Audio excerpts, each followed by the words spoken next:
Saudaraku seiman, setiap muslim kalau ditanya apakah Anda ingin masuk ke dalam surga, maka dia akan mengatakan iya. Surga sebuah tempat yang diimpikan oleh setiap orang yang beriman. Tempat yang abadi, tempat yang sangat luas, sangat besar. Sampai Allah subhanahu wa ta'ala menggambarkan dalam surah Al-Imran, surah nomor 3 ayat 133, kalau surga itu luasnya seluas langit dan bumi. A'udzu billahi minasyaitonir rajim. Bismillahirrahmanirrahim. Wasari'u ila maghfiratin min rabbikum wa jannatin arduha as-samawati wal ardu uiddat lil muttaqin. Berlumba-lumbalah kalian, bersegera kalian kepada pengampunan Tuhan kalian dan kejarlah surga yang luasnya seluas langit dan bumi, hanya dijanjikan untuk orang-orang yang bertakwa.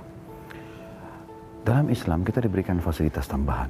Kalau kita ingin memiliki tambahan ekstra fasilitas di surga, seperti misalnya mendapatkan tambahan istana di surga. Cukup banyak hadis Nabi SAW yang berhubungan dengan masalah itu. Seperti misalnya tentang sholat sunnah 12 rakaat yang dikenal dengan sunnah rawatib, yang dianjurkan dikerjakan berhubungan dengan sholat wajib, qobliyah dan ba'diyah. Yang kata Nabi SAW dalam sebuah hadis yang sahih riwayat Bukhari Muslim, Man hafidha itna asyaraka fi kulli yawmin wa laylah, banallahu lahu baitan fil jannah. Barang siapa yang menjaga 12 rakaat sehari semalam, Allah akan membangunkan baginya istana di surga. 2 rakaat antara azan iqamah subuh, dikenal dengan sunnatul fajar. 4 rakaat sebelum duhur, berarti sudah 6. 2 rakaat sudah duhur, berarti 8. 2 rakaat sudah maghrib, berarti 10. Dan 2 rakaat sudah isya, berarti 12. Tentu ada sholat-sholat sunnah yang lain. Tetapi 12 rakaat ini dikenal dengan sunnah rawatib. Cukup banyak hadis-hadis yang lain menjelaskan. Tetapi yang ingin saya titik beratkan adalah membangun masjid. Masjid adalah rumah Allah di muka bumi. Dan Nabi SAW bersabda tentang masalah masjid, Man bana masjidan lillahi banallahu lahu baitan fil jannah. Siapa yang membangunkan masjid di muka bumi untuk Allah, maka Allah akan membangunkan baginya istana di surga. Mudah sekali saudaraku seiman. Membangun rumah Allah di muka bumi, mudah sekali. Anda tidak perlu memikirkan kalau Anda harus membangun dengan sekian miliar rupiah. Mungkin memang sekian miliar rupiah kalau kita ingin membangun masjid yang besar, sesuai dengan kapasitas dan kemampuan.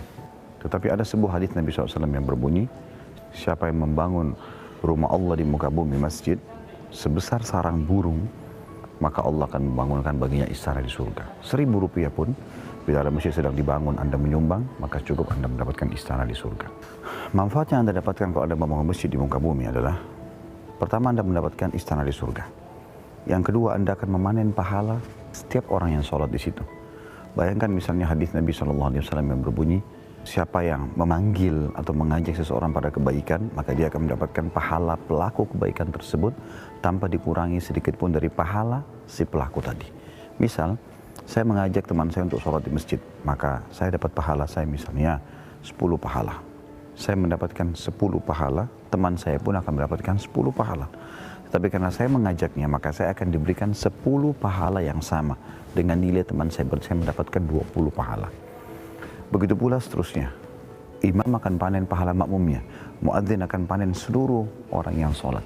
Tetapi orang yang membangun masjid panen pahala mereka semua. Dan bukan hanya di satu waktu sholat, tapi dia akan panen di setiap sholat selama masjid itu ada. Makanya masjid menjadi ranking nomor 1 dalam memperbanyak amal jariyah. Memperbanyak amal jariyah. Tentu selain daripada itu juga Anda menyiarkan Islam. Anda membangun istana buat Anda di surga dengan membangun istana Allah di muka bumi. Masjid walaupun sederhana adalah rumah Allah, saudaraku. Maka banggalah untuk bisa membangun banyak rumah Allah. Dan ingat, setiap ada kesempatan, banyak kotak-kotak amal untuk membangun masjid, selalu Anda sisipkan waktu buat diri Anda, juga buat kerabat Anda yang sudah meninggal. Oleh karena itu, saudaraku, jangan sia-siakan. Bangun masjid dan Anda akan dapat istana di surga. Subhanakallahumma bihamdika, asyhadu an la ilaha illa anta astaghfiruka wa atubu ilaik. Wassalamualaikum warahmatullahi wabarakatuh. Semoga bermanfaat.